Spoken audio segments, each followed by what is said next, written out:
सुनो, नबी पाक सल्लल्लाहु ताला अलैहि वसल्लम ने इरशाद फरमाया, शिर्क के बाद जो सबसे बड़ा गुनाह है वो बदकारी है, बेहयाई है।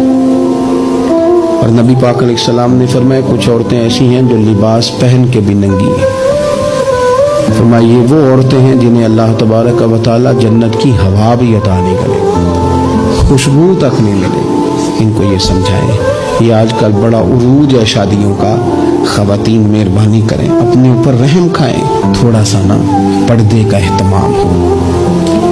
मैं कोई तनकीद नहीं करता, तंज नहीं करता, चूँकि हमारी बहनें माएँ बेटियाँ होती हैं, हमने उन्हें समझाना है। इनको ज़रा समझाएं, इनको ये बताएं कि कीमती चीज़ें जो होती हैं वो पर्दों में होती हैं। हमारे घर में 20 तोले सोना पड़ा हो तो हमने कभी नहीं बाहर निकल के बताया कि बड़ा है, क्योंकि कीमती है ना, तो पर्दे में रखा हुआ है, उसकी चाबी का भी हम ख्याल रखते हैं।